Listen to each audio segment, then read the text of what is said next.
പിന്നെ എൻ്റെ ഉമ്മയും ബാപ്പയും കൊണ്ട് കള്ളാം എന്നാണ് പറഞ്ഞ മോണ്ടിപ്പെട്ട് അന്നാണ് നയിക്കാൻ പറ്റാത്ത എന്റെ വിവാഹം എങ്ങനെയാണ് കഴിഞ്ഞതെന്ന് ഞാൻ ഇങ്ങനെയാണ് ഇരുപതിനെന്ന് ഞാൻ പറയാം. എന്റെ വിവാഹം 2022 നടന്നത്. അന്ന് കുഞ്ഞിന് 18 വയസ്സ് മാത്രമാണ് പ്രായം. അഷ്കറിന് 29 വയസ്സ്. എങ്ങനെയാണ് അഷ്കറിനെ കുഞ്ഞ് പരിചയപ്പെടുന്നത്? അമിന എന്നെ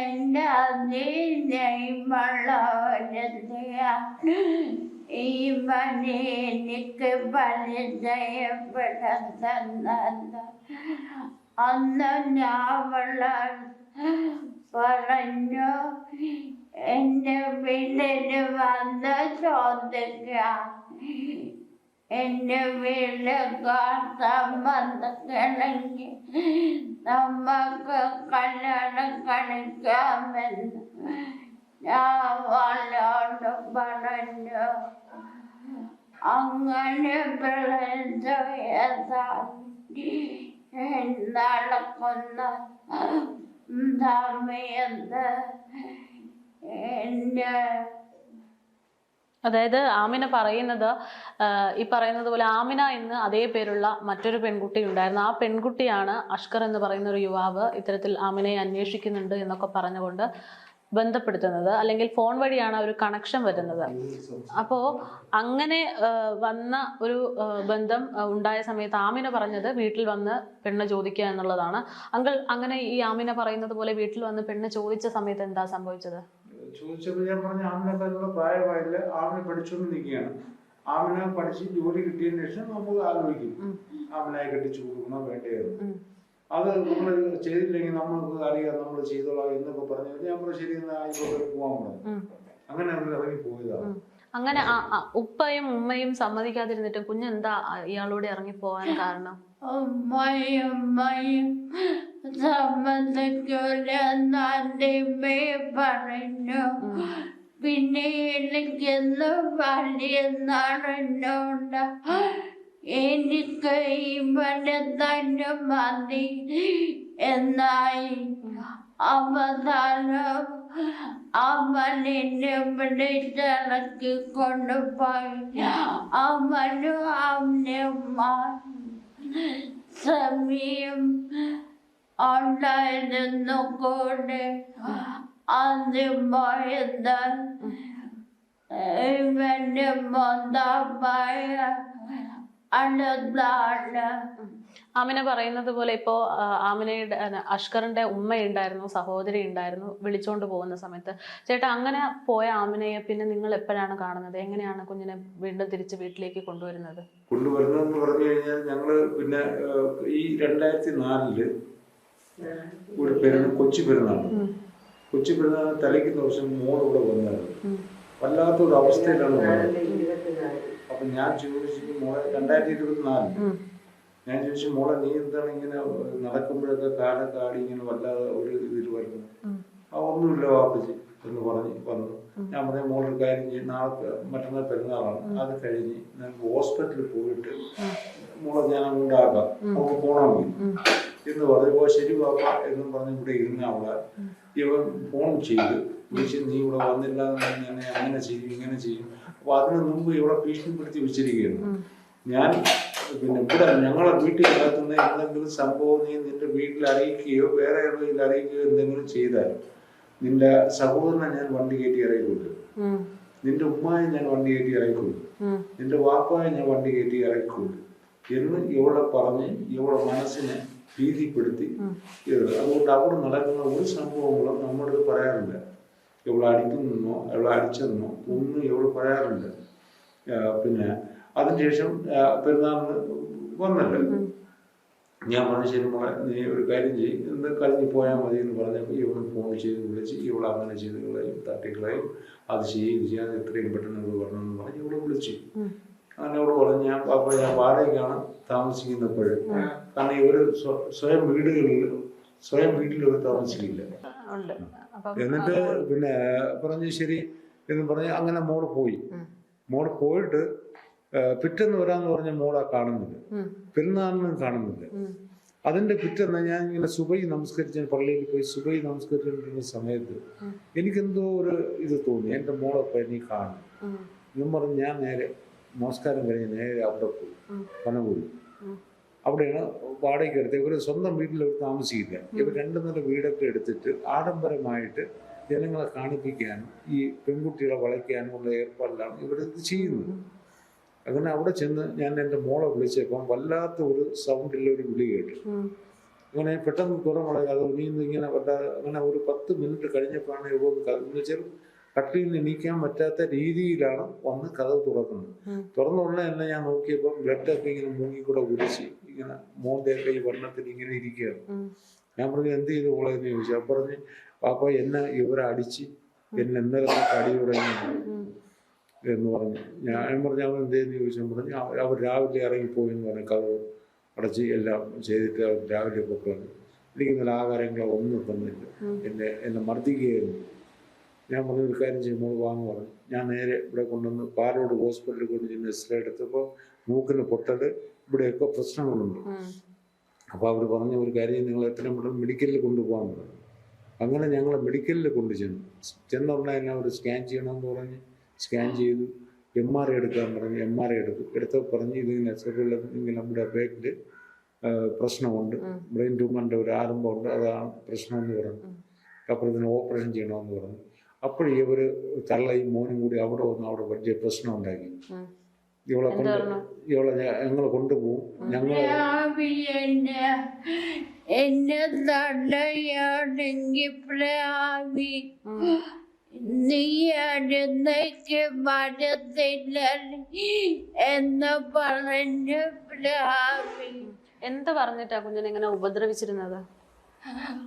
മതത്തിന്റെ 4 വീടാണ് എനിക്കുള്ള, അത് വേണമെന്ന് പറഞ്ഞാണ് എന്നെ ഉപദ്രവിക്കണം.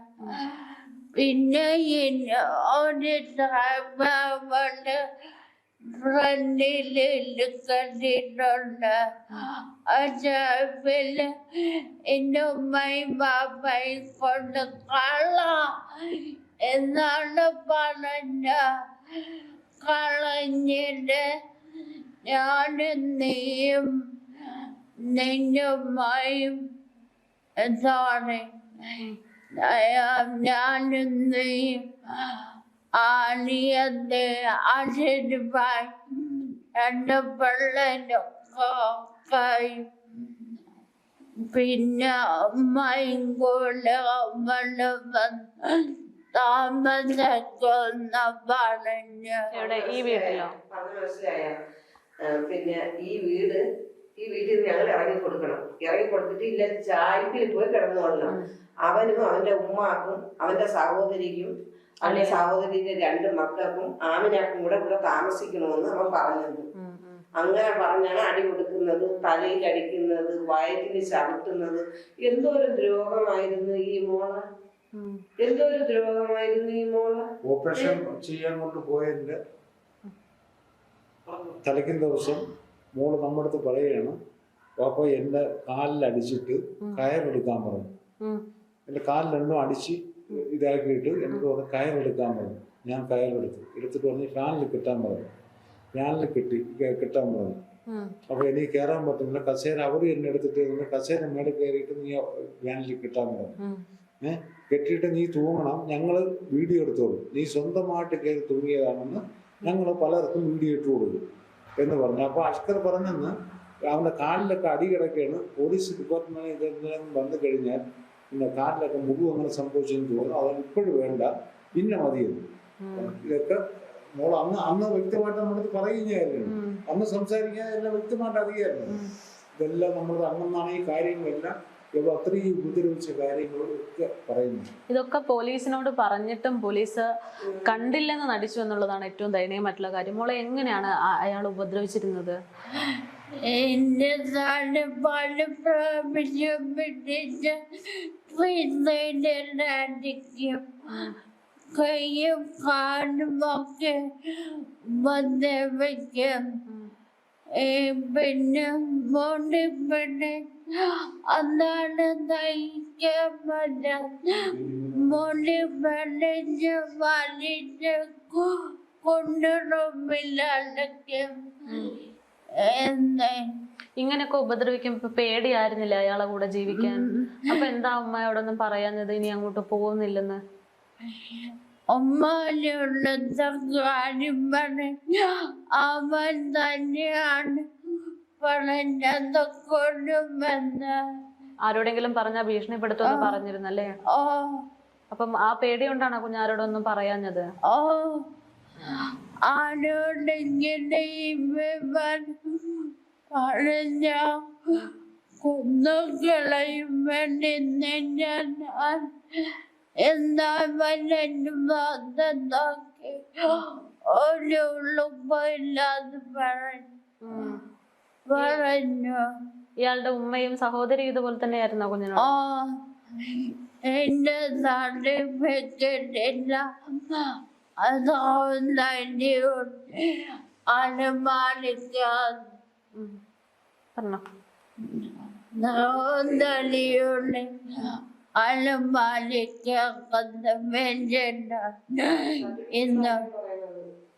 ഇന്നും പറഞ്ഞ് ഞാൻ കാണും എന്നാണ് ഇയാള് സർട്ടിഫിക്കറ്റ് നിന്നോട് സർട്ടിഫിക്കറ്റ് അത് പന്നി അങ്ങനെ കാണണ്ട, കണ്ണു വല്ല കണ്ട എന്നൊക്കെ അയാള് എന്നോട് പറഞ്ഞു.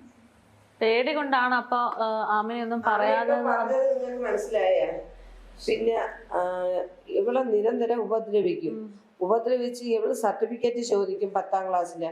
നീ 10ാം ക്ലാസ്സിലെ സർട്ടിഫിക്കറ്റ് കൊണ്ടുപോയി നീ പഠിച്ചിപ്പോ അങ്ങനെ വിലസണ്ട, നിന്നെ അതിന് ഞാൻ വിടൂല എന്നും പറഞ്ഞ് ഇവളെ 10ാം ക്ലാസ്സിലെ സർട്ടിഫിക്കറ്റ്, ജനന സർട്ടിഫിക്കറ്റ് ഒക്കെ പിന്നെയാണ് വന്ന് വാങ്ങിച്ചുകൊണ്ട് പോകുന്നത്. കാരണം ആമിനായും അവനും കൂടെയാണ് വന്ന് ഇവിടെ ബഹളം ഉണ്ടാക്കി. പിന്നെ ഞാൻ കൊടുക്കൂല എന്ന് പറഞ്ഞപ്പോഴ് മെമ്പറെ ഇവര് തന്നെ വിളിച്ചു വരുത്തി മെമ്പറെ സാക്ഷി നിർത്തിയാണ് മറ്റുള്ള സർട്ടിഫിക്കറ്റുകൾ കൊണ്ടുപോകുന്നത്.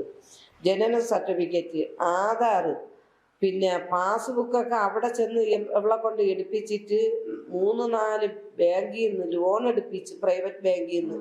കാരണം പിന്നെ ബാങ്കിൽ നിന്ന് ലോൺ എടുപ്പിച്ചെങ്കിൽ എൻ്റെ ഫോൺ നമ്പറാണ് കൊടുത്തിരിക്കുന്നത്. ആ സമയത്തൊക്കെ ലോണൊക്കെ എടുത്ത് കൊടുത്ത് പിന്നെ എൻ്റെ മോളങ്ങ് അവശതയായി, അടികൊണ്ട് അവശത നിലയിലായി. അപ്പോഴത്തേക്കും ഇവളെ ഞങ്ങൾ ഹോസ്പിറ്റലിൽ കൊണ്ടുപോയില്ല. വാപ്പ അവിടെ പോയി കൊച്ചിനെ കൊണ്ടുവന്നിട്ട് നേരെ പാലോട്ട് കൊണ്ടുപോയി, അവിടെ നിന്ന് മെഡിക്കലിൽ കൊണ്ടുപോയി, അങ്ങനെ ഹോസ്പിറ്റലിൽ കൊണ്ടുപോയി 3ന്റെ അന്ന് കൊച്ചിന് ഓപ്പറേഷനും കഴിഞ്ഞു.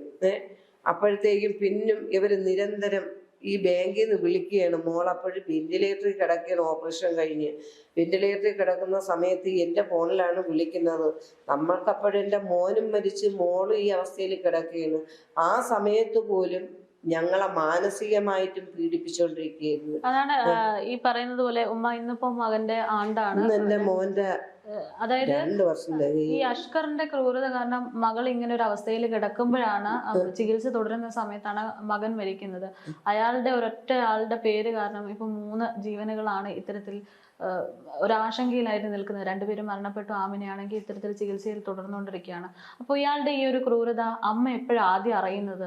ഇവനെ കണ്ടപ്പോഴേ എനിക്ക് ഇവനത്ര ശരിയൊന്നും എനിക്ക് തോന്നിയില്ല. ആദ്യത്തെ കാഴ്ചയിൽ തന്നെ ഞങ്ങൾക്ക് ഇഷ്ടപ്പെട്ടില്ല.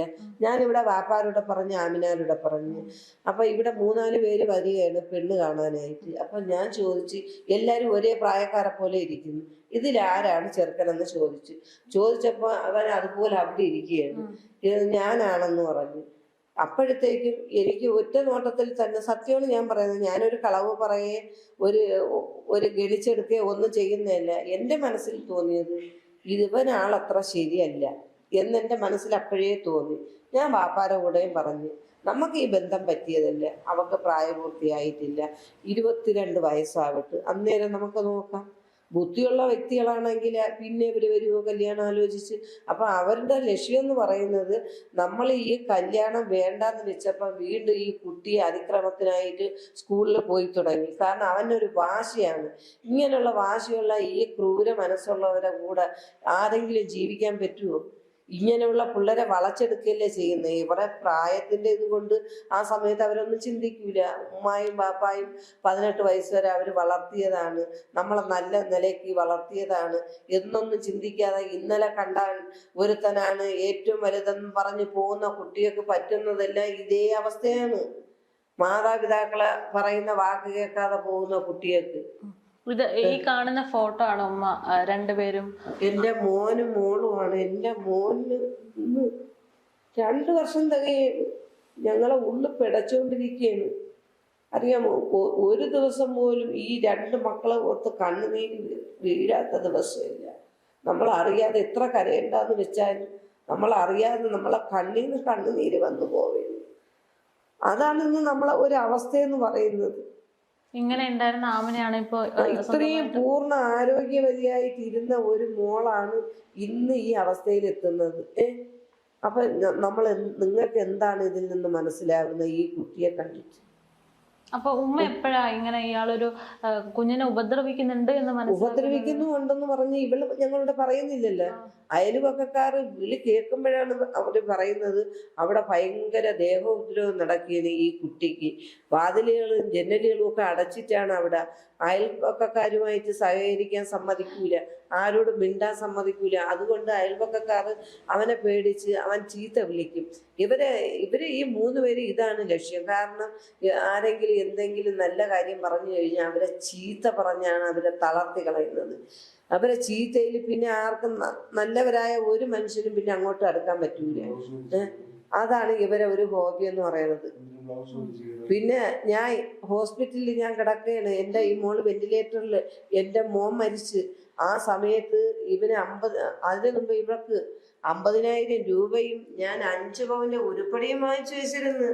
ഇവക്ക് എൻ്റെ ഈ വീടും പെരേടവും പൂവണയ ബാങ്കിൽ പണയം വെച്ച് ഇവളെ കല്യാണം നടത്താൻ വേണ്ടിയിട്ട് ഞാൻ പൈസ ഇരുന്ന പെട്ടെന്ന് തീർന്നു പോകുമല്ലോ എന്ന് വെച്ച് 5 പവന്റെ ഉരുപ്പടി വാങ്ങിച്ച് 10 പവൻ ജ്വല്ലറിയിൽ ഞാൻ പറഞ്ഞിരിക്കുന്നു. CR ജ്വല്ലറിയിലാണ് ഞാൻ പറഞ്ഞ കല്യാണത്തിന്റെ തലേ ദിവസം 10 പവന്റെ ഉരുപ്പടിയും കൂടെ വാങ്ങിക്കാന്ന്. 50,000 രൂപയും അവന് കൊടുത്ത്. ആ രൂപ കൊടുക്കാൻ കാരണം ഈ മോള് ഞങ്ങളോട് പറഞ്ഞ്, ഉമ്മച്ചി ഇക്കാടെ വണ്ടി വിൽക്കാൻ പോകുന്നു കല്യാണത്തിന് വേണ്ടിയിട്ട്, അപ്പൊ എന്ത് ചെയ്യും? ഞാൻ പറഞ്ഞു, നിങ്ങൾക്ക് ജീവിക്കാനുള്ളതല്ലേ അത്. അപ്പൊ അത് ആമിനാരെ കല്യാണത്തിന് വേണ്ടി. അന്ന് ആമിനായ പെണ്ണ് ചോദിച്ചു വന്നപ്പോ ഒന്നും വേണ്ടെന്ന് പറഞ്ഞ് പിന്നെ വിളിച്ചിറക്കിക്കൊണ്ട് പോയില്ലേ. വിളിച്ചിറക്കിക്കൊണ്ട് പോയതിന് ശേഷം 2 ആഴ്ചയൊക്കെ കഴിഞ്ഞപ്പോൾ ഞങ്ങളെ പാപ്പനങ്ങോട്ട് ജമാഅത്ത് പള്ളിയിൽ വെച്ച് നിക്കാഹ് നടത്തി കൊടുക്കണം. നമ്മളെ മതപരമായ കാര്യം ഞങ്ങൾക്ക് നടത്തി കൊടുക്കണം. ഇന്നല്ലെങ്കിൽ നാളെ പടച്ചവന്റെ മുമ്പിൽ അത് ഏറ്റവും ഒരു ചോദ്യമുള്ള കാര്യമാണ്. അത് അറിവുള്ളവർക്ക് അതറിയാം. അപ്പൊ നമ്മളത് നടത്തി കൊടുത്താലേ പറ്റുള്ളൂ. അതിന്റെ പേരിൽ ഉമ്മായും പാപ്പായും നാളെ റബ്ബ് ശിക്ഷിക്കാൻ പാടില്ല. അങ്ങനെ ഞങ്ങള് നിക്കാഹ് നടത്തി കൊടുക്കാന്നും പറഞ്ഞ് നിക്കാഹ് നടത്തി കൊടുത്ത് ഇവിടെ പള്ളിയിൽ വെച്ച് പാപ്പനം കൂടി ജമാഅത്ത് പള്ളിയിൽ വെച്ച് നിക്കാഹ് നടത്തി കൊടുത്ത്. എന്നിട്ട് പോലും ഈ ഇരിക്കുന്ന മോള് ഞങ്ങളെ വീട്ടിൽ വന്നിട്ടില്ല. ഞങ്ങൾ പറഞ്ഞു, മോളെ നീ വാ, നിനക്ക് സ്വർണം തരാൻ ഞങ്ങൾ വാങ്ങിച്ചു വെച്ചിരിക്കുന്ന. ഈ മോള് വന്നിട്ടില്ല. അപ്പോഴെപ്പോഴും ഭീഷണിയായിരിക്കാം, അതുകൊണ്ടാണല്ലോ വരാത്തത്. ആ നിക്കാഹ് കഴിഞ്ഞതിന്റെ അന്ന് അവന്റെ വീട്ടില് ഭയങ്കരമായ ഫംഗ്ഷൻ ആയിരുന്നു. അപ്പൊ ഈ ഫംഗ്ഷന് ലെറ്റർ അടിച്ചത് എങ്ങനെയാണ്? ഉമ്മായും പാപ്പായും മരിച്ചു പോയി ഒരു യത്തീം കുട്ടിയെ ഞാൻ വിളിച്ചിറക്കി കൊണ്ടുവന്നത്, അതിന്റെ റിസപ്ഷൻ എന്നും പറഞ്ഞാണ് നാട്ടുകാരോട് ലെറ്റർ കൊടുത്ത് കല്യാണം വിളിക്കുന്നത്. ഞങ്ങൾ 2 മരണപ്പെട്ടു പോയി, ഇവക്ക് ആരുമില്ല എന്നും പറഞ്ഞു. അന്ന് ആ റിസപ്ഷന്റെ അന്ന് രാത്രിയിൽ ഇങ്ങനെ റിസപ്ഷൻ നടന്നുകൊണ്ടിരിക്കുന്ന ആൾക്കാരൊക്കെ പൈസകളൊക്കെ ഈ കുട്ടിയുടെ കയ്യിൽ കൊടുക്കുന്ന ആ സ്ത്രീ പിടിച്ചു പറിച്ചോണ്ട് പോവുകയാണെന്ന്. പിടിച്ചു പറിച്ചോണ്ട് പോയിട്ട് രാത്രി ഇതെല്ലാം കഴിഞ്ഞ സമയത്ത് അവിടെ ഭയങ്കരമായ വഴക്കായിരുന്നെന്ന്. കാരണം പൈസയ്ക്ക് വേണ്ടിയിട്ട്. പിന്നെ അന്നത്തെ ദിവസം ആ സ്ത്രീ ഒരു ഉമ്മയാണ്. ആ കുട്ടികളെ നിക്കാഹ് കഴിഞ്ഞ ദിവസമായിരുന്നു അന്ന്. ആ വീട്ടിൽ അവര് ആ രാത്രിയിൽ കിടന്നുറങ്ങാൻ സമ്മതിച്ചിട്ടില്ല. ആ സ്ത്രീയുടെ ജ്യേഷ്ഠത്തിയുടെ വീട്ടിലാണ് അന്ന് അവര് കിടന്നുറങ്ങിയത്. അന്ന് രാത്രിയിൽ ആ വഴക്ക് നടക്കുന്ന സമയത്ത് ആമിന പോലീസിനെ വിളിച്ച് പോലീസ് വന്നാണ് അവിടെ ആ പ്രശ്നത്തിന് ഒരു പരിഹാരം കണ്ടെത്തി ജ്യേഷ്ഠത്തിയുടെ വീട്ടിൽ പോലീസ് പറഞ്ഞു വിട്ടത്. എന്തായിരുന്നു അന്ന് പ്രശ്നം? അന്ന് ഭയങ്കര അടിയും വഴക്കും ഒക്കെ ആയിരുന്നു ആ റിസപ്ഷൻ നടക്കുന്ന സ്ഥലത്ത്, പൈസക്ക് വേണ്ടിയിട്ട്. ഇതാണ് ഇവരെ കുടുംബം. ഇത് നല്ല രീതിയിൽ ജീവിക്കുന്നവരുടെ കുടുംബം ഇങ്ങനെയാണോ? ഇവര് പണത്തിന് വേണ്ടിയിട്ട് ജീവിക്കുന്ന വ്യക്തികളല്ലേ? ഇപ്പൊ ഇന്ന് ഈ സ്ത്രീയുടെ വീഡിയോ ഞങ്ങൾ കണ്ട് ആ സ്ത്രീ പറയുന്നു, അയൽവക്കക്കാര് പറയുമായിരുന്നു ആമിനായെ അടിക്കും എന്നുള്ളത്. അപ്പൊ ഈ സ്ത്രീ അറിയാതെയാണ് ആമിനായെ അടിക്കുന്നത്. ഇവര് 3 പേരും കൂടിയല്ലേ ഇത്രയും ദ്രോഹിച്ചുകൊണ്ടിരുന്ന. എന്നിട്ട് രക്ഷപ്പെടാൻ വേണ്ടിയിട്ട് ഈ കള്ളത്തരം പറയുന്നത് എന്തിന്? എന്നിട്ട് ഈ കുട്ടിയെ കൊണ്ട് വല്ലത്തിനും പറ്റുമോ? ഈ 3 പേരെ കൈപിടിക്കാൻ പറ്റുമോ? അപ്പൊ ആ സ്ത്രീ പറയുന്നത് കേട്ടില്ലേ, ആമിനെ മണ്ണെണ്ണ ഒഴിച്ച് ദേഹത്ത് തീ കൊളുത്താൻ ഒരുങ്ങിയെന്ന്. ഈ സ്ത്രീ എന്ന് പറയുന്നത് അയൽപക്കക്കാരായാലും നാട്ടുകാരായാലും എന്തെങ്കിലും തെറ്റ് കണ്ട് പ്രതികരിക്കാൻ തുടങ്ങിയ അപ്പോഴാ സ്ത്രീ ആ ഇട്ടിരിക്കുന്ന ഡ്രസ്സ് വലിച്ചു കീറിയിട്ട് അപ്പോഴേ പോലീസ് സ്റ്റേഷനിലാണ് പോകുന്നത്. എന്നെ ഇങ്ങനെ ചെയ്ത് അങ്ങനെ ചെയ്ത ഡ്രസ്സങ്ങ് വലിച്ചു കീറുകയാണ് ചെയ്യുന്നത് ആ സ്ത്രീ. അങ്ങനെയുള്ളവരെ നമ്മൾ എന്താണ് വാക്ക് പറയാൻ പറ്റുന്നത്? നിങ്ങളൊന്ന് പറഞ്ഞാൽ. ആമിന, ഈ ഉമ്മ പറയുന്നത് അഷ്കറിന്റെ ഉമ്മയ്ക്കും സഹോദരിക്കൊന്നും ആമിനയെ ഉപദ്രവിക്കുന്നത് അറിയില്ലായിരുന്നു എന്നാണ്. ഇപ്പൊ കഴിഞ്ഞ ദിവസം വന്ന വീഡിയോയിലും അവരതാണ് പറയുന്നത്. കള്ളത്തരം പറയുന്നത്. ദ്രോഹം ചെയ്യുന്ന അവരും കൂടെ അടിക്കുന്നത് ഈ കുട്ടിയെ. പച്ചക്കള്ളമാണ് അവര് പറയുന്ന പച്ചക്കള്ളം. എന്റെ ബന്ധിക്കുമ്പോ ആദ്യം വരുന്നത് തന്നെ അവരാണ്. പിന്നെ ഓൾറെഡി ഉണ്ടാക്കി മോന് കൊടുത്തത് അവൻ കളിച്ചെന്നു പറഞ്ഞ് ഉണ്ടാക്കി വെച്ചിരുന്ന അതരെ ഓൾറെഡി എന്റെ കളഞ്ഞ് അവന് നെയ്യാണോ. ഇപ്പൊ ഈ പറഞ്ഞ മനസ്സിലായ? ഭക്ഷണം ഉണ്ടാക്കി വെച്ചിരുന്നു, ഉറട്ടി ഉണ്ടാക്കി വെച്ചിരുന്നു. ഇവള് ഈ വീട്ടിൽ എന്നും വരും, എന്നും വന്ന് ഈ കുട്ടികൾക്ക് ഇവർക്ക് സ്വസ്ഥത കൊടുക്കൂല. അവനെന്ന് വെച്ചാ അതിക്രൂരനായ ഒരുത്തൻ. അവന്റെ കൂടെ ഈ തള്ളയും ചേർന്ന് ഈ സഹോദരിയും ചേർന്ന് ഈ ക്രൂരത കാണിക്കുന്നത്. അന്ന് രാവിലെ ഭക്ഷണം ഉണ്ടാക്കി വെച്ച് എൻ്റെ മോന് കൊടുത്ത് ഇഷ്ടപ്പെട്ടില്ല എന്ന് പറഞ്ഞ് ഈ കുട്ടിയെ പോലും കഴിക്കാൻ സമ്മതിക്കാതെ ആ ഭക്ഷണം എടുത്ത് കളഞ്ഞ സ്ത്രീയാണെന്ന്. അപ്പൊ എങ്ങനെയുണ്ട് ആ സ്ത്രീ? ഈ കളവല്ലേ പറയുന്നത് ഈ മീഡിയക്കാരോട് ആ സ്ത്രീ? ഈ സ്ത്രീയൊക്കെ രംഗത്ത് കൊണ്ടുവരണം. ഇത് രംഗത്ത് വരാതിരിക്കാൻ വേണ്ടിയാണ് ഈ മീഡിയക്കാരോട് ഇവര് ഈ നുണ പറഞ്ഞുകൊണ്ടിരിക്കുന്നത്. ഉമ്മ ഈ പറയുന്നത് പോലെ നമ്മളിപ്പോൾ ഇവിടെ എത്താനുള്ള പ്രധാനപ്പെട്ട കാരണം എന്ന് പറയുന്നത് ആ ഒരു 1.5 വയസ്സുകാരൻ്റെ മരണമാണ്. 91 മുറിവ് ആ കുഞ്ഞിൻ്റെ ശരീരത്തിലുണ്ടെന്ന് പറയുന്നു. ഇത് കേൾക്കുമ്പോൾ എന്താ അമ്മ തോന്നുന്നത്? സ്വന്തം മോൾ ഇങ്ങനെ ഇരിക്കുവാണ്. കേൾക്കുമ്പോൾ എൻ്റെ ഒരു പൊന്നുമോ മരിച്ച് 16 വയസ്സായി. അപ്പൊ ഈ 1.5 വയസ്സായ മോൻ മരിച്ചപ്പോഴേ ഞങ്ങളെ ഹൃദയം അതിനേക്കാളും പിടയ്ക്കുകയാണ്.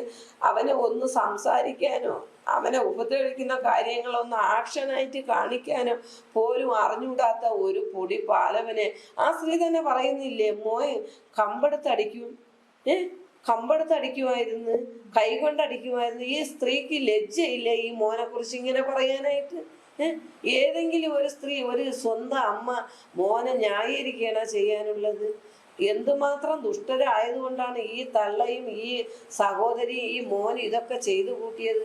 അപ്പം നിങ്ങളൊന്ന് ചിന്തിച്ചോളാം. ആ പൊടി പാലവന് അവന് സംസാരിക്കാൻ അറിഞ്ഞൂടാത്ത, അവനൊന്ന് പറയാൻ അറിഞ്ഞൂടാത്ത, അവനൊരു ആക്ഷൻ പോലും കാണിക്കാൻ അറിഞ്ഞൂടാത്ത ഒരു പൊടി പാലവൻ എൻ്റെ മോൻ മരിച്ചിട്ട് എനിക്ക് സഹിക്കുന്നതിനും അപ്പുറമാണ് ഇപ്പം. അപ്പം ഇതും കൂടെ ഈ കുട്ടിയുടെ മുഖം കണ്ടപ്പോഴേ ഞാനൊന്ന് ചിന്തിക്കുകയാണ്, ഈ കുട്ടിയെ ഞങ്ങൾക്ക് തന്നെങ്കിൽ ഞങ്ങൾ വളർത്തിയ എൻ്റെ മുഹമ്മദിനെ പോലെ ഞങ്ങൾ നല്ല രീതിയിൽ വളർത്തി അവരെ വലുതാക്കി ഞങ്ങൾ സംരക്ഷിച്ചനെ. എൻ്റെ മോന് പകരം ഞാൻ നോക്കിയതിനെയല്ല ആ കുട്ടിയെ ഇവളുമാർ ആർക്കെങ്കിലും തന്നു വിടാത്ത. ഞങ്ങളിപ്പോഴല്ലേ അറിയുന്നത് ഈ കാര്യങ്ങളൊക്കെ. നമുക്ക് സഹിക്കാൻ പറ്റുമോ? നമ്മളെ മക്കളെക്ക് വേണ്ടിയാണ് നമ്മൾ ജീവിക്കുന്നത്. ഇങ്ങനെയുള്ള ഈ സ്ത്രീകളെല്ലാം മറ്റുള്ള അമ്മമാർക്ക് ഒരു അപമാനമാവുന്നത് എവളുമാരെ ലോകത്തിൽ വെച്ചിരുന്നൂടാ.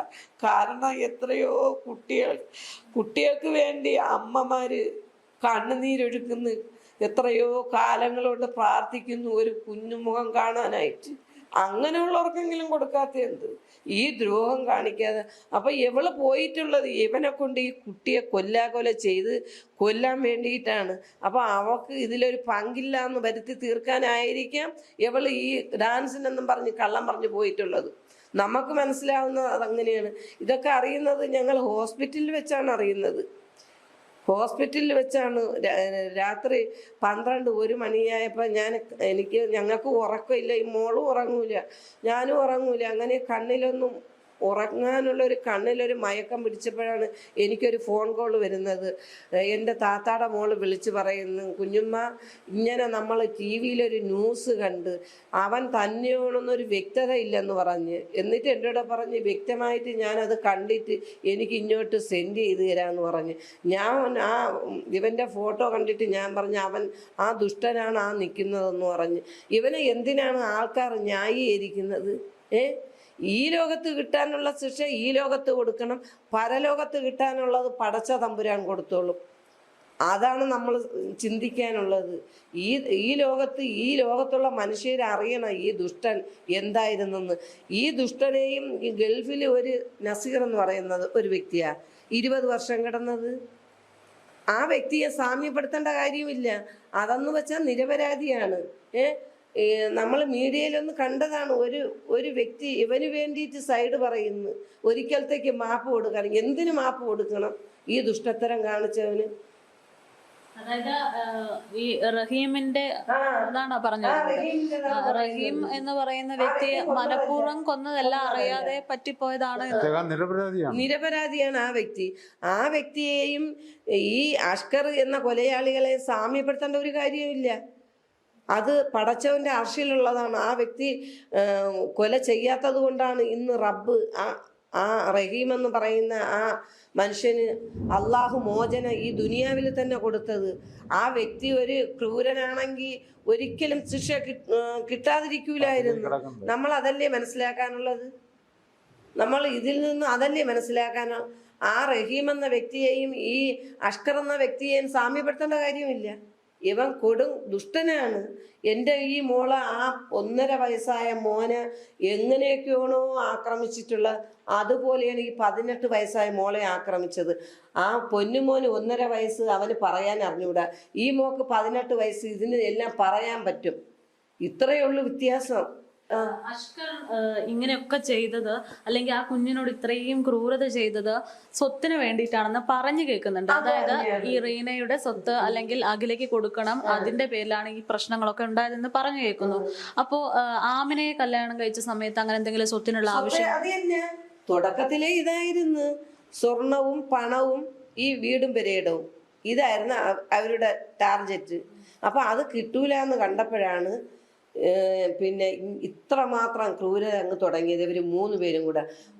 ഞാൻ ഒന്നും കൂടെ പറയാം. കാരണം പിന്നെ ആ പോയി 1 വർഷമൊക്കെ കഴിഞ്ഞ സമയത്ത് ഈ മോളെ മിക്സി ഓൺ ചെയ്ത് വെച്ചിട്ട് ആ സ്ത്രീ അവരെ വീട്ടിൽ, സഹോദരിയുടെ വീട്ടിൽ വാടകയ്ക്ക് താമസിക്കുന്നിടത്ത് മിക്സി ഓൺ, അന്ന് മോളെ അവിടെ വിളിച്ചു വരുത്തിയെന്ന് ചമ്മന്തി അരയ്ക്കാൻ പറഞ്ഞെന്ന്. മിക്സി ഓൺ ചെയ്തിട്ട് ഈ സ്ത്രീ ഈ ജാറിൽ ഇതെല്ലാം തേങ്ങയെല്ലാം ചിരകി ഇട്ടിട്ട് അത് തന്നെ പറയുന്നത്. അതാണ്ട് കാണിക്കുന്നത് ഈ വിരളാണ് മിക്സിയിൽ അരഞ്ഞു പോയി. പിന്നെ സർജറി ചെയ്താണ് വെച്ചിരിക്കുന്നത്, പ്ലാസ്റ്റിക് സർജറി ചെയ്ത് വിരളിങ്ങനെ വെച്ചിരിക്കുന്നത്. മിക്സിയിൽ കൈയിട്ടോ? കൈയില്ലല്ല, അവര് ഓൺ ചെയ്തിട്ട് നീ ഇത് അരയെന്ന് പറഞ്ഞു. അപ്പൊ ഇവളിത് ഓൺ ചെയ്തതും ജാറ് തെറിച്ചങ്ങ് പെട്ടെന്ന് കൈ ഇട്ട് കൊടുത്തു. മുറിന് വിരള് ഇങ്ങനെ തൂങ്ങിക്കിടക്കുകയായിരുന്നു. എന്തുമാത്രം ക്രൂരതകളാണ് കാണിക്കുന്നത്. എന്നിട്ട് ആ സ്ത്രീ എന്റെ മോളെ കാലിന്റെ വണ്ണയിൽ തുറപ്പയ്ക്ക് അടിച്ചെന്നു. ആ സ്ത്രീ ഒരു പ്രസവിച്ച സ്ത്രീയാണോ? അങ്ങനെ പല രീതിയിൽ നമ്മൾ അതാണ് ചോദിക്കുന്നത്.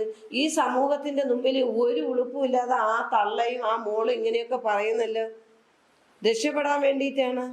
ആ കുട്ടിയെ പടച്ചവന്റെ മുമ്പിൽ ആ കുടുംബം രക്ഷപ്പെടൂല. ഒരു ഉമ്മാരെ ഒരു വാക്കാണത്. എൻ്റെ കണ്ണുനീരാണ്. ഞാൻ എപ്പോഴും പറയുമായിരുന്നു, റബ്ബ് പടച്ച തമ്പുരാനാണ് നേരും നിറയും അറിയുന്നവൻ. എപ്പോഴായാലും സത്യത്തിന് സത്യത്തിൻ്റെതായ വില കൽപ്പിക്കും. ആ സത്യമാണ് ഇന്ന് ഈ മോൻ്റെ രൂപത്തിൽ വന്നിരിക്കുന്നത്. ആ മോനെ കുരുതി കൊടുത്ത് വന്നിരിക്കുന്നത് തന്നെ. ആ മോൻ്റെത് കേൾക്കുമ്പോഴേ നമ്മൾ തകർന്നു പോവുകയാണ്. ഇന്ന് തന്നെ ഞാൻ ആകെ തകർന്ന് നിൽക്കുകയാണ്. എൻ്റെ മോൻ്റെ ആണ്ടാണെന്ന് 2 വർഷം തികയാണ്. നമ്മൾ നിൽക്കുന്നേ ഉള്ളൂ.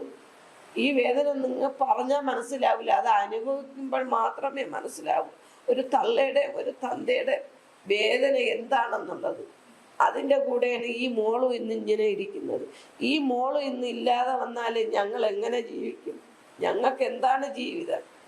ഇതിനു വേണ്ടിയാണ് ഇന്ന് ഞങ്ങൾ രാപകലില്ലാതെ ഞങ്ങൾ ഉറക്കൊഴിഞ്ഞിരുന്നാണ് എൻ്റെ മോളെ ഇത്രയൊക്കെ ഞങ്ങളാക്കിയെടുത്തത്. മക്കളോടുള്ള സ്നേഹം കൊണ്ടാണ്. അവരിൽ നിന്നും ഒന്നും കൈപ്പറ്റാനല്ല. നമുക്ക് അവരെ വേണമെന്നുള്ളത് കൊണ്ട് നമ്മളെ മരണകാലം വരെയും മക്കൾ നമുക്കൊപ്പം വേണം. അവർക്കൊരു നല്ലൊരു ജീവിതം ഉണ്ടാവണമെന്ന് ഏതൊരു തള്ളയും തന്തയും ആഗ്രഹിക്കും. നല്ല പഠിക്കുന്ന മോളാണ്, നല്ല ഇൽമു പഠിച്ച ഒരു മോളാണ്. ഇവിടുന്ന് ഇറങ്ങി പോകുന്നതിൻ്റെ അന്ന് വരെയും വെളുപ്പാങ്കാലത്ത് സുബഹി നമസ്കരിച്ച് പടച്ചനോട് തേടിക്കൊണ്ടിരുന്ന ഒരു മോളാണ്. ആ മോളാണ് നമ്മളെ മുമ്പിൽ ഇങ്ങനെ കാണിച്ചിട്ട് ഇറങ്ങി പൊക്കളഞ്ഞത്. അന്ന് എൻ്റെ വീട് മരണ വീടായിരുന്നു, അറിയാമോ? ഈ പറയുന്നത് പോലെയുള്ള പ്രശ്നങ്ങളൊക്കെ ഉപ്പയുടെ ശ്രദ്ധയിൽ വരുന്നത് ആ വീട്ടിലേക്ക് കയറി ചെല്ലുമ്പോഴാണല്ലോ. ഉപ്പ നേരിട്ട് കാണുകയാണ് മോള് ചോരയിൽ കുളിച്ചു നിൽക്കുന്നത്. അന്ന് ചോദിച്ചിരുന്നില്ലേ എന്താ എന്റെ മകൾ അവിടെ ആരുമില്ല, കൊച്ചിനെ വിട്ടിട്ട് ഉപദ്രവിച്ച് തലയൊക്കെ മുറിഞ്ഞിട്ടും അവരെ മൂക്കൊക്കെ പൊട്ടി ബ്ലഡ് ഒളിച്ച് ഇങ്ങനെ കിടക്കുകയാണ്. അതായത് 1 മണിക്കൂർ 2 മണിക്കൂർ കഴിഞ്ഞാൽ ചെല്ലുന്ന ബ്ലഡ് ഒളിച്ചുള്ള മരിക്കും. അന്ന് ഡോക്ടർ എന്താ പറഞ്ഞത്? ഡോക്ടർ പറഞ്ഞ എത്രയും പെട്ടെന്ന് തന്നെ മെഡിക്കലിൽ കൊണ്ടുപോകാൻ പറഞ്ഞു. മനോജ് ഡോക്ടറോട് ചോദിച്ചറിയാൻ പറ്റും. മനോജ് ഡോക്ടർ ഈ മോളോട് പറഞ്ഞു, പാലോട് ഗവൺമെന്റ് ഹെൽത്ത് സെന്ററിലെ പാലോട് ഹോസ്പിറ്റലിലെ ഡോക്ടർ വരെ പറഞ്ഞു ഈ മോളോട്, മോളെ നീ രക്ഷപ്പെട്ടു, അവൻ നല്ലവനല്ല എന്ന് വരെ ആ ഡോക്ടർ പറഞ്ഞിട്ട് പോലും ആ സമയത്തെങ്കിലും ഈ കുട്ടിയൊക്കെ ഒന്ന് ചിന്തിച്ചുകൂടായിരുന്നു. അവൾ ഇഷ്ടപ്പെട്ട് പോയതാണല്ലോ, സ്വയാധീനമാണ്. അവര് നല്ല രീതിയിൽ ജീവിക്കണമെങ്കിൽ ജീവിക്കട്ടെ എന്ന് വിചാരിച്ചു. അതിനാണ് നമ്മള് ആ സ്വർണ്ണം 5 പവന്റെ സ്വർണ്ണം എല്ലാം കൊടുത്തത്. ഇതെല്ലാം കഴിഞ്ഞതിന് ശേഷമാണ് ഞങ്ങൾ കൊടുക്കുന്നത്. ഈ ഇറങ്ങിപ്പോയ മോക്കാണ് ഞങ്ങൾ ഈ 5 പവന്റെ ഉരുപ്പടി കൊടുക്കുന്നത്. 5 പവന്റെ ഉരുപ്പടി പോയിട്ട് ഒരു തരി പോലും എന്റെ മോളെ ശരീരത്തില്ല. ആ കൊടുത്തതിന്റെ പിറ്റെന്ന് മാത്രം കണ്ട സാധനം പിന്നെ കണ്ടിട്ടില്ല.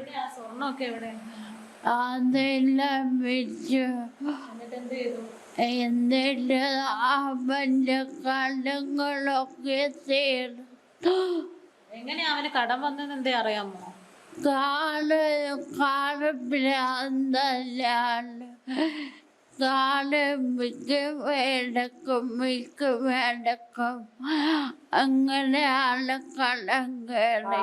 വാങ്ങിക്കും, കൊടുക്കും, വീണ്ടും വാങ്ങിക്കും, അങ്ങനെയാണ് കടം കയറുന്നത്. അതായത് ഇയാൾക്ക് പൈസ വേണം, പണം വേണം എന്നുള്ളതാണ് ഇതിനൊക്കെ. അവരുടെ കുടുംബത്തോട് കൂടി അവരെന്ന് പറഞ്ഞാൽ നാട്ടു ജനങ്ങളുടെ പണമാണ് അവർ പ്രതീക്ഷിക്കുന്നത്. അതിനാണ് ഇതുപോലുള്ള കുട്ടികളെയാണ് ഇവർ ആദ്യം ടാർഗറ്റ് ചെയ്ത് പിടിക്കുന്നത്. ഉമ്മായും മോളും കൂടെയാണ് ഇവൻ ഏറ്റവും കൂടുതൽ ഒത്താശ ചെയ്ത് കൊടുക്കുന്നത്. ഇപ്പൊ അവിടെ മരണപ്പെട്ട കുട്ടിയുടെ കാരണം അതിന് ഈ അവിടെ ഉള്ള 4 ഈ കുട്ടിയുടെ അമ്മയും ഈ അഷ്കർ എന്ന് പറയുന്നവനും ഈ അഷ്കറിന്റെ ഉമ്മായും പെങ്ങളും ഒരേ തുല്യ പങ്കാളികളാണ്. അത് ഉറപ്പാണ്. ഈ പറയുന്നത് പോലെ കല്യാണ ദിവസമേ അവിടെ ചടങ്ങ് നടത്തിയ സമയത്ത് ഇങ്ങനെ ലെറ്ററിൽ അടിക്കുന്നു, ഉപ്പയും ഉമ്മയും ഇല്ലാത്ത ഒരു ലത്തീൻ കുട്ടിയാന്ന് പറഞ്ഞടിക്കുന്നു. അപ്പൊ മോള് ചോദിച്ചില്ലേ എൻ്റെ ഉപ്പയും ഉമ്മയും ജീവനോടെ ഉണ്ടല്ലോ? എന്തെന്ന് പറഞ്ഞതും ഞാനറിയലില്ല. ഇവിടെ വന്നതിന് ശേഷമാണ് ഉമ്മ പറഞ്ഞത്. അപ്പൊ ഈ കത്ത് കാണിച്ചിട്ടില്ല? ഇല്ല, എന്നെ കണ്ടൊന്നും കളിക്കാതെ നടത്തിയത്. എന്തെങ്കിലും ഭക്ഷണമൊക്കെ തരാറുണ്ടായിരുന്നു അവിടെ നിന്ന്? ഭക്ഷണം തരാറില്ല. വേണമെങ്കിൽ വേവിച്ച് തന്നെയാണ്. ഓ റേഷൻ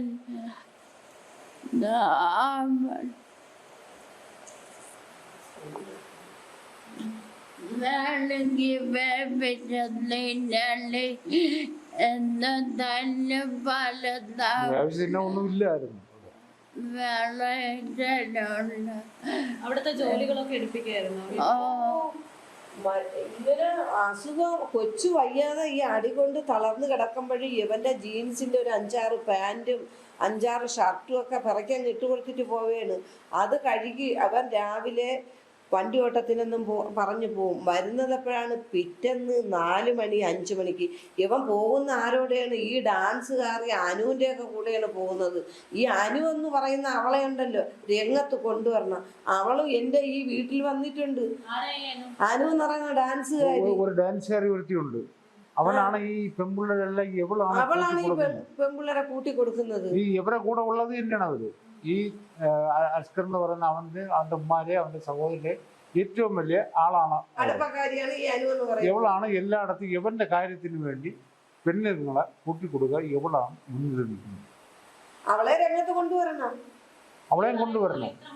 ഒരു ക്രിമിനൽ മൈൻഡുള്ള ഒരു വ്യക്തിക്ക് ഒരുപാട് സപ്പോർട്ട് കിട്ടുന്നത് പോലീസ് സ്റ്റേഷനിൽ പോയാൽ 6ഓളം പരാതികൾ ഉണ്ടായിട്ടും അതെങ്ങനെയാണ് പോലീസ് സ്റ്റേഷനിൽ പോയപ്പോ എന്താ സംഭവിച്ചത്? ഈ പോലീസുകാർ എന്ത് കേസ് എടുക്കാത്തത്? ഇവരെ പേരിൽ നമ്മൾ എത്ര പരാതി കൊടുത്തിട്ടും കേസ് എടുത്തിട്ടില്ല. ഇവര് ഫോണിൽ വിളിക്കുമ്പോ എന്താണ് പറയുന്നത് നമുക്കറിയാൻ പറ്റൂലില്ല. ഇവൻ വന്നു കഴിഞ്ഞാൽ ഞങ്ങളെ വെളിയിൽ നിർത്തിയിട്ട് ഇവരുമായിട്ട് അരമണിക്കൂറോളം ഇവനുമായിട്ട് സംസാരിച്ച് ചിരിച്ച് രസിച്ചിട്ടാണ് പുറത്തിറക്കിയിട്ട് ഞങ്ങളെ ഒരുപക്ഷെ വിളിച്ചിട്ട് നമുക്ക് പിന്നെ ആലോചിക്കാം ഇതെന്തൊരു കേസ് എന്നും പറഞ്ഞാണ് ഞങ്ങളെ വിടുന്നത്. ഇതാണ് ഒരു പോലീസ്, ഇതാണ് ഒരു നീതിപീഠം. മോളെ അടിച്ച് അപശ്യതയാക്കിയാണ് പോലീസിൽ പോയി പിന്നെ പെറ്റീഷൻ എല്ലാം എഴുതി കൊടുത്ത് മോളെ നമ്മുടെ അടുത്തൊന്ന് പറഞ്ഞതിന് ശേഷമാണ് ഞങ്ങൾ പോകുന്നത്. പാലോട് എല്ലാം പറയും നെടുമങ്ങാടാണ് അവൻ്റെ ഇത്, അവിടുത്തെ എല്ലാം നെടുമങ്ങാട് എല്ലാം ലാസ്റ്റ് അവർ പറയും അല്ല അത് അവിടെ അപ്പുറത്താണ് വെഞ്ഞാറമൂട്ടിലാണ് വരുന്നത് ആ കേസ്, വെഞ്ഞാറമൂട്ടിന് കൊടുക്കണം. അങ്ങനെ വെഞ്ഞാറമൂട്ടിൽ ചെന്നാണ് ഈ കേസ് എഴുതി കൊടുത്തപ്പോൾ വെഞ്ഞാറമൂട്ടുകാർ പോലീസുകാർ നമ്മുടെ കൂടെ തന്നെ വന്നു. അവനിപ്പോഴും തന്നെ പൊയ്ക്കൊണ്ട് വരാമെന്ന് പറഞ്ഞു. അപ്പോഴും പിന്നെ മോള് യവനുമായിട്ട് ഫോണിൽ സംസാരിച്ചിട്ട് കഴിഞ്ഞപ്പോൾ പിന്നെ പറഞ്ഞു വാപ്പ ഇനി കേസൊന്നും വേണ്ട എന്ന്. കാരണം അവൻ കരഞ്ഞ് ഇവിടെ കാല് പിടിച്ച് എന്തോ പറഞ്ഞാണ്. പ്രതീക്ഷിച്ചുകൊണ്ടാണ് മോള് പിന്നെ വീണ്ടും അയാളോട് പോകുന്നത്.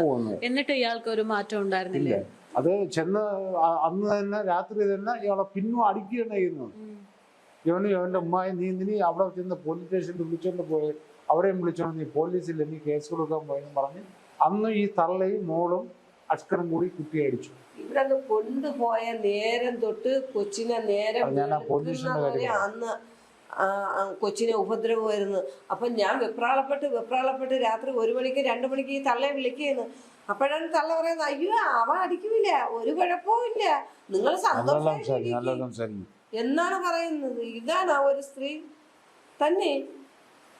ഞാൻ പലവട്ടം വിളിച്ച് എൻ്റെ മോക്ക് എന്തെങ്കിലും സംഭവിക്കുന്ന ഒരു വെപ്രാളമായിരുന്നു. ഇവിടുന്ന് പോയേണ്ടെന്ന് രാത്രിയിൽ ഒരു കാര്യമില്ലാതെ ഇത്രയും പിടങ്ങിയിരുന്ന വീട്ടിൽ നിന്ന് ഒരു തള്ളയും മോനും വീണ്ടും ഇവിടെ വരികയാണ്.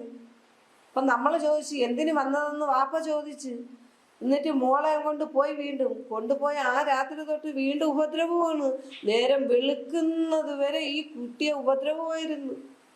ഞാൻ ആ സ്ത്രീയോട് ചോദിക്കുമായിരുന്നു എൻ്റെ മോളെ അവ അടിക്കെങ്ങാനും ചെയ്ത ഒരു കുഴപ്പമില്ല, നീ സന്തോഷമായിട്ട് അവിടെ ഇരുന്നു എന്നാണ് അവര് പറയുന്നത്. ആ രാത്രിയല്ല ഈ കൊച്ചിനെ അന്നേരം ഈ കൊച്ചു മരിച്ചു പോയെങ്കിൽ ആര് സമാധാനം പറയും? ഞാനതാണ് ചോദിക്കുന്നത്. ഈ 1.5 വയസ്സായ മോൻ ഇപ്പോഴാണ് ഇവൻ കൊല ചെയ്ത് കൊന്നത്. അതിന് മുമ്പേ ഈ മോള് മരിക്കാനുള്ളതായിരുന്നു. ജീവച്ചവമാക്കിയതാണ് അവനും അവന്റെ ഉമ്മായും സഹോദരിയും കൂടെ. ഇവര് 3 പേരും ആ സ്ത്രീ, അവന്റെ ഉമ്മ എന്ന് പറയുന്ന ആ സ്ത്രീയും അവന്റെ സഹോദരി എന്ന് പറയുന്ന അവളും കൊല ചെയ്യപ്പോയിരുന്നു ഈ കുട്ടി. ഇവര് 3 പേരും കൂടെ. ഇവരൊരു മനുഷ്യരാണ്? ഇവരെ മനുഷ്യ ഗണത്തിൽ കൂട്ടാൻ കൊള്ളാവോ? മറ്റുള്ളവർക്ക് എന്തോരു ഇതാണ് നമ്മളെ ഈ തിരുവനന്തപുരം ജില്ലയിൽ ഇങ്ങനെ ഒരു ക്രൂരത കാണിച്ചപ്പോഴത്തേക്ക് ഇതിപ്പോ ഈ പൊന്നുമോനെ ഈ കൊല ചെയ്തിട്ടല്ലേ ഞങ്ങൾക്ക് ഇത് വെട്ടത്ത് പറയാൻ പറ്റുന്നത്. വേറെ ഒരാഗ്രഹവും ഞങ്ങൾക്കില്ല. ഈ മോളെ ഒന്ന് നല്ല രീതിയിൽ ഒന്ന് കാണണം എന്ന് മാത്രമേ ഉള്ളൂ. ഇതാണ് അവന്റെ ഫോട്ടോ. ഇവ അമ്പലങ്ങളിലൊക്കെ പോയി ഫോട്ടോ ഇതാണ് അഷ്കർ. അവൻ മുസ്ലിമാണോ, ഹിന്ദുവാണോ, ക്രിസ്ത്യാനിയാണോ? ഇതാണ്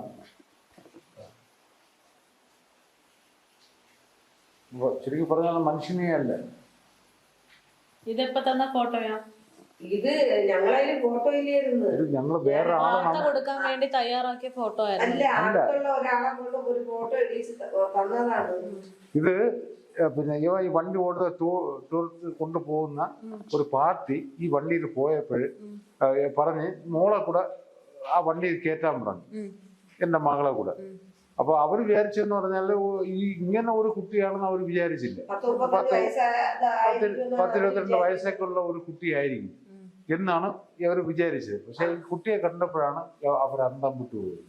അങ്ങനെ ഈ കുട്ടി അവരോട് കാര്യങ്ങളെല്ലാം പറഞ്ഞ് ഇവർ അമ്പലത്തിൽ പോയിട്ട് പിന്നെ എന്റെ മോളെ വിളിച്ച് പിന്നെ ഈ അമ്പലത്തിൽ നിന്ന് കുറിയിടാൻ പറഞ്ഞു. കുറിയിടാത്തതിന് എന്റെ മോളെ അവൻ അവിടെ വെച്ച് അടിച്ചു. കുറിയിടണം എന്നും പറഞ്ഞ് എന്റെ മോളെ അവിടെ വെച്ച് ഒരുപാട് ഉപദ്രവം ചെയ്തത്. അപ്പൊ ആ കാര്യങ്ങളൊക്കെയാണ് ഇവർ ഇങ്ങോട്ട് നമുക്ക് അയച്ചു തന്നത്. ഈ ഫോട്ടോ അവർ അയച്ചു അവർ തിരിച്ചു വന്നപ്പോ അതായത് ഇവര് യാത്ര എന്നും പറഞ്ഞു പോയതാണ്. അഷ്കറും ആമിനയും കൂടെ യാത്ര. ആമിനല്ല, വേറെ പിന്നെ അവൻ വണ്ടി ഓട്ടമാണല്ലോ, ഡ്രൈവറാണ്. അപ്പൊ ഈ ഡ്രൈവറെ വണ്ടി വിളിച്ച് ആ നാട്ടുള്ളവരാണ് അവര്. ഇവന്റെ വണ്ടി വിളിച്ചാണ് ഓട്ടങ്ങൾ പോകുന്നത്. അപ്പൊ ഈ അവരെ ഭർത്താവ് ഗൾഫിലാണ്. ഗൾഫിൽ നിന്ന് വരുന്ന സമയങ്ങളിലെല്ലാം അവർ അമ്പലങ്ങളിലൊക്കെ പോകുമെന്ന് അവർ പറഞ്ഞു. അങ്ങനെ ഓട്ടം വിളിച്ചപ്പോഴത്തേക്ക് ഈ കൊച്ച് വീട്ടിൽ ഒറ്റയ്ക്കാണുള്ള, വാടക വീട്ടിലാണല്ലോ, ഒറ്റയ്ക്കല്ലേ താമസിക്കുന്നത്. പരിസരമായിട്ട് ആരെയും മിണ്ടാനും എടുക്കാനും ഒന്നും സമ്മതിക്കൂല. കതവ് അടച്ച് അവിടെ ഇരുന്നോളൂ. ഏകാന്തമായിട്ട് മാനസികമായിട്ടും ശാരീരികമായിട്ടും ഗാർഹികമായിട്ടും പീഡനമായിരുന്നു ആ സമയത്ത്. അപ്പോഴേ ഇവർ പറഞ്ഞത്, നിന്റെ ഭാര്യയെ ഒറ്റയ്ക്കല്ലേ ഉള്ളൂ, നമ്മൾ പോയിട്ട് വരുമ്പോൾ ഒരാഴ്ച കഴിയൂലേ, അവരെ കൂടെ കൊണ്ടുപോകാം. അവരെന്നാണ് അവർ സംബോധന ചെയ്യുന്നത്. ഈ കുട്ടിയെ കാണുന്നില്ല. അവർ വിചാരിച്ച് 10-30 വയസ്സ് വരുമായിരിക്കും, അവരെ കൂടെ കൊണ്ടുപോവാം. അപ്പോഴേ ഈ ഒരു 30 വയസ്സായ ഒരു സ്ത്രീയെ എങ്ങനെയാണോ പറയുന്നത്, അതുപോലെ ഈ 18 വയസ്സായ കൊച്ചിനെ എല്ലാവരും കൂടെ കുറ്റങ്ങൾ പറയുന്നത്. അപ്പോഴത്തേക്ക് ഇവർക്ക് എന്തോ ഒരു സംശയം പോലെ തോന്നി. അന്ന് പോകുന്നതിൻ്റെ അന്ന് വൈകിട്ട്, രാത്രിയിലാണ് ടൂർ പോകുന്നത്, വൈകിട്ട് അവരും അവരെ ഭർത്താവും കൂടെ ഇവൻ്റെ വീട്ടിൽ വന്നപ്പോഴാണ് ഈ കൊച്ചിനെ കണ്ടപ്പോൾ 18 വയസ്സായ ഒരു കൊച്ചാണല്ലോ എന്ന് അവർ കാണുന്നത്.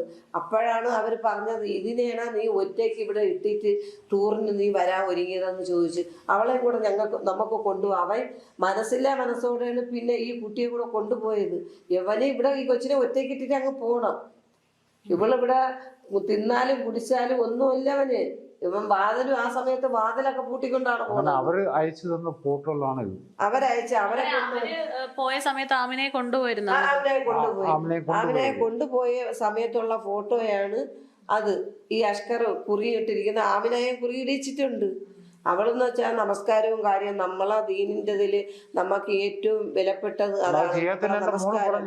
കുറി ഇടാത്തന്നെ എന്റെ മോളെ അവിടെ വെച്ച് അടിച്ചു. അത് അവർ ഫോൺ ചെയ്ത് നമുക്ക് പറഞ്ഞു തന്നു. അതായത് ഈ അഷ്കർ അയാളുടെ ജോലിയുടെ ഭാഗമായിട്ട് ഒരാളെ യാത്ര കൊണ്ടുപോകുന്നു. ആ കൂട്ടര് പറയുന്നു ആമിനെയും കൂടെ കൂട്ടിക്കോളാം. ഈ കൊച്ചുകുട്ടിയെ നിന്റെ ഈ വീട്ടില് ഒറ്റയ്ക്ക് ഇട്ടിട്ട് നീ വരണ്ട, കുട്ടിയെ കൂടെ കൊണ്ടുവരാൻ പറഞ്ഞു. വേണ്ടെന്ന് പലവർക്കും പറഞ്ഞിരുന്നു. അതിന് സമ്മതിച്ചില്ല. ഇവളെ ഒറ്റയ്ക്ക് ഇട്ടിട്ട് പോകാൻ അവർക്ക് മനസ്സ് വന്നില്ല. കാരണം അവർക്കും ഒരു മോളുണ്ട്, ഈ മോളെ പ്രായത്തിലുള്ള. അങ്ങനെ അവര് കൂടെ കൊണ്ടുപോയി അവരെ കൂടെയാണ് മോള് ബാക്കിയുള്ള കഥകളെല്ലാം പറഞ്ഞു തന്നത്. ഇവന്റെ ദ്രോഹങ്ങളെല്ലാം ആ കൊണ്ടുപോണേന്റെ അന്നും ചെവിക്കല്ലയിൽ അടിച്ചെന്ന്. ഈ കൊച്ചിങ്ങനെ തലയൊക്കെ പൊത്തി പിടിക്കുകയാണോ ചെയ്യണേന്ന്. അപ്പൊ നീ എന്തിന് ചെവി പൊത്തി പിടിക്കണേന്ന് ചോദിച്ചപ്പോ അപ്പോഴൊന്നും ഒന്നും മിണ്ടിയില്ലാന്ന്. അത് കഴിഞ്ഞ് കുറച്ച് കഴിഞ്ഞപ്പോഴാണ് ഇവൻ കേൾക്കാതെ പറയണത്, അവളാ കവാലത്തിൽ അടിച്ച് ചെവിക്കല്ലേ പൊളക്ക അടിച്ചു കൊടുത്തെന്ന് പറയണത്. ഒരു മനുഷ്യനാണോ ഇത് മനുഷ്യനാണോന്ന് ഞാൻ ചോദിക്കുന്നത്. എന്നെ ഈ കുട്ടി മരണപ്പെട്ടു പോകാനുള്ളതെന്നറിയാമോ? ഈ വാപ്പ പോയി കൊണ്ടുവന്നത് കൊണ്ട് ഇന്ന് ഞങ്ങളെ ജീവനോട് ഈ മോളെ കാണുന്നു. ദൈവമായിട്ട് തന്നെ പറഞ്ഞു വിട്ടാണ്.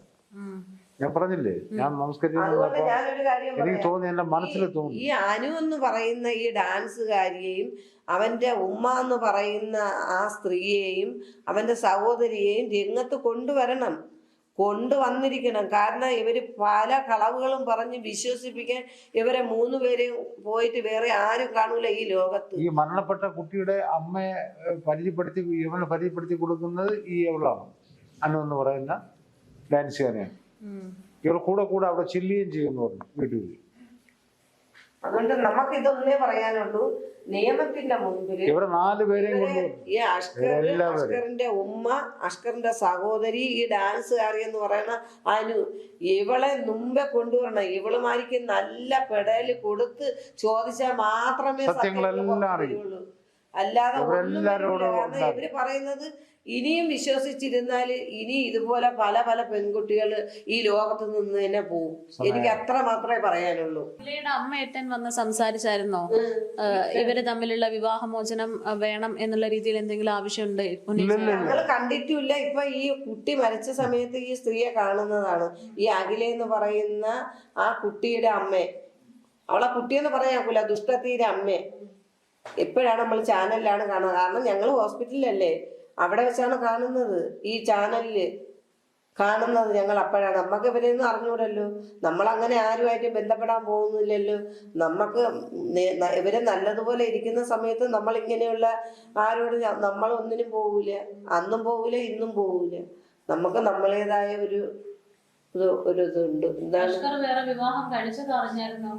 ഇല്ല, അറിഞ്ഞിരുന്നെങ്കിൽ ഞങ്ങൾ തടയുമായിരുന്നു. അപ്പൊ എന്റെ മോള് ഇങ്ങനെ കിടക്കുന്ന സമയത്ത് ഇവ ഈ പെരിങ്ങമലയെന്നങ്ങാണ്ട് കല്യാണം കഴിക്കാൻ പോയെന്ന് പറഞ്ഞു. പക്ഷെ പെരിങ്ങമലയെന്നല്ല, ഇപ്പൊ ഈ പറയുന്നില്ലേ, ഈ ഫ്രോഡ് പെണ്ണിനെ കെട്ടാനായിരുന്നു അപ്പം പോയത്. അപ്പൊ എന്റെ താത്താര മരുമോനോട് ഇവളുമാര് വിളിച്ചു ചോദിച്ചെന്ന് ഈ കുട്ടിയുടെ ബന്ധം വേർപെടുത്തിയെന്ന്. അപ്പോഴ് എൻ്റെ മരുമോൻ പറഞ്ഞത്, നിങ്ങൾ ഈ കരിമങ്കോട്ട് ചെന്ന് ആ കുട്ടിയെ കാണണം, ജീവച്ചവം പോലെ എവിടെ ഇരിപ്പുണ്ട്, എന്നിട്ട് നിങ്ങൾ തീരുമാനിക്കുകയും നിങ്ങളെ മോളെ കെട്ടിച്ചു കൊടുക്കണമെന്ന്. അപ്പൊ ഈ സ്ത്രീയുടെ മോളാണെന്ന് എൻ്റെ മരുമോനും അറിയുന്നില്ല, വേറെ ആരും അറിയുന്നില്ല. അപ്പം നമ്മൾ വിചാരിക്കുന്നു, നമ്മളെ ഈ മതത്തിൻ്റെത് പറയുന്നതല്ല, നമ്മളെ ജാതിയിലുള്ളവരായിരിക്കും ഇത് വിളിച്ച് ചോദിക്കുന്നത്, മോളെ കെട്ടിച്ചു കൊടുക്കട്ടെ എന്ന് വിളിച്ച് ചോദിക്കുന്നതെന്നാണ് അവരും അറിഞ്ഞിരുന്നത്. പക്ഷെ ഇതാണെന്ന് നമ്മളും അറിയുന്നില്ല. വിളിച്ച് ചോദിച്ചവളാണ്. ചോദിച്ചതിനുള്ള മറുപടിയും ആ മരുമോൻ കൊടുത്ത്, നിങ്ങളെ മോളെ കൊണ്ടുപോയാൽ ഇതാണ് ഗതിയെന്ന് അവൻ അത് കൊടുത്തിട്ട് സൂചന കൊടുത്തിട്ട് പോലും അവരത് വകവയ്ക്കാതെയാണ് ഏവനെങ്കിലും വരുമ്പോഴത്തേക്ക് ആരെയായാലും ഇവളുമാരിക്ക് മതിയെന്ന് പറഞ്ഞ് ഇങ്ങനെ വീട്ടുകാരായാലും അവളുമാരായാലും ഇങ്ങനെ പോകുന്നത്. നമ്മൾ സത്യസന്ധമായിട്ട് കാര്യം പറഞ്ഞു കൊടുത്തല്ലേ അവര്, എൻ്റെ മോളെ അവസ്ഥ ഇന്ന് ഇതാണെന്നുള്ളത്. എന്നിട്ട് അവര് അത് കേൾക്കാതെയല്ലേ അവന്റെ കൂടെ പോയത്, ആ കുട്ടിയെ കൊല്ലാൻ വേണ്ടിയിട്ട്. അപ്പൊ ഇനി എങ്ങനെയാണ് മോളുടെ ഒരു ഹെൽത്ത് കണ്ടീഷനും കാര്യങ്ങളൊക്കെ? ഇപ്പൊ നമ്മൾ ഹോസ്പിറ്റലിൽ നിന്ന് വന്നതേ ഉള്ളൂ. ഹോസ്പിറ്റലിൽ നമുക്ക് നല്ല കെയറിംഗ് ആണ് ഡോക്ടേഴ്സും സിസ്റ്റേഴ്സും എല്ലാം ചെയ്തുകൊണ്ടിരിക്കുന്നത്. എല്ലാ രീതിയിലും അവർ നമ്മളെ ചെയ്യുന്നുണ്ട്. പിന്നെ എൻ്റെ പൊന്നുമോളെ ഞങ്ങളെ വാപ്പായുമായും നല്ലവിടെ കെയർ ചെയ്ത് നമ്മൾ ഇതുവരെ എത്തിച്ചിട്ടുണ്ട്. ഇനി നമുക്ക് അവിടെ പഠിപ്പിക്കണം, അവിടെ നന്നാക്കി നമ്മളെ പഴയ ആത്മയാക്കി എടുക്കണം എന്നുള്ളൊരു വിചാരണത്തിലാണ് ഇങ്ങനെ നിൽക്കുന്നത്. അതിനുള്ള സർട്ടിഫിക്കറ്റ് കാര്യങ്ങൾ എല്ലാം അവരെ കയ്യിലിരിക്കുകയാണ്. അത് കിട്ടിയെങ്കിൽ മാത്രമേ നമുക്ക് മോളെ കെയർ ചെയ്ത് പഠിപ്പിക്കാൻ പറ്റുള്ളൂ. അതിനുള്ള എല്ലാ ഏർപ്പാടുകളും ചെയ്തെങ്കിൽ മാത്രമേ പറ്റുള്ളൂ. ഇപ്പോൾ ആമിന ഇങ്ങനെ ഇരിക്കാൻ തുടങ്ങിയിട്ട് അല്ലെങ്കിൽ ചികിത്സ തുടങ്ങിയിട്ട് എത്ര കാലമായി? ഇപ്പൊ 3 വർഷം 2 വർഷം കഴിഞ്ഞു. എണീറ്റ് നടക്കാനൊന്നും പറ്റത്തില്ലല്ലോ? നടക്കാൻ പറ്റില്ല. ഇപ്പോഴും അതിനുള്ള സ്വാധീനമൊന്നും ആയിട്ടില്ല. എന്താ ഡോക്ടർ പറയുന്നത്? ഡോക്ടർ പറയുന്നത് സാവധാനം ഇതെല്ലാം കറക്റ്റ് ചെയ്തോളും, ശരിയായി വരും, കുറച്ച് സമയം എടുക്കും എന്നാണ് ഡോക്ടർ പറയുന്നത്. എന്നാലും നമ്മൾ ഇപ്പോഴും എക്സസൈസും കാര്യങ്ങളും എല്ലാം ചെയ്ത് കൊടുക്കുന്നുണ്ട്. ഫിസിയോതെറാപ്പിയുടെ ഇതിൻ്റെ എല്ലാ ഏർപ്പാടുകളും അവിടെ ചെയ്യുന്നുണ്ട്. ഇവിടെ നമ്മുടെ വീട്ടിൽ വന്നിട്ട് നമ്മൾ ചെയ്തു കൊടുക്കുന്നുണ്ട്, ഒക്കെ ചെയ്തുകൊണ്ടിരിക്കുകയാണ്. ഈ കാലിന് ഒരു ബലം കൊടുക്കാൻ പറ്റുന്നില്ല അല്ലേ? ഏത് കാലാ? അതെ, ഈ കാലിന് ഈ ഒരു വശത്തിന് ബലം കൊടുക്കാൻ പറ്റുന്നില്ല. ഇങ്ങനെ കാല് തറയിൽ ചേർക്കുമ്പോൾ കാലിന് വിറയിലുണ്ടാവും. അത് കാരണം കാലിന് ശക്തി വരുന്നില്ല.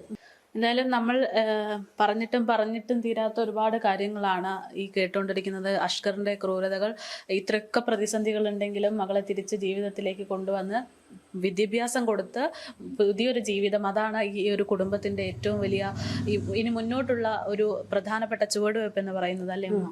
എൻ്റെ മോക്ക് ഇനി ആദ്യം അവളെ നല്ല രീതിയിൽ അവളെ ആരോഗ്യം വീണ്ടെടുക്കണം. അതാണ് ഏറ്റവും വലിയൊരു ലക്ഷ്യം. അവളൊന്ന് സ്വന്തമായിട്ടൊന്ന് നടന്ന് അവളെ കാര്യങ്ങൾ നോക്കുക. അത് കഴിഞ്ഞിട്ട് അവളെ വിദ്യാഭ്യാസം വീണ്ടും പുനരാരംഭിക്കണം. എൻ്റെ മോക്ക് ഏറ്റവും വലിയൊരു ആഗ്രഹം എന്ന് പറഞ്ഞത് ഹിഫ്ള്, നമ്മളെ ഇൽമ് മൊത്തത്തിൽ പഠിക്കണമെന്നുള്ളതായിരുന്നു.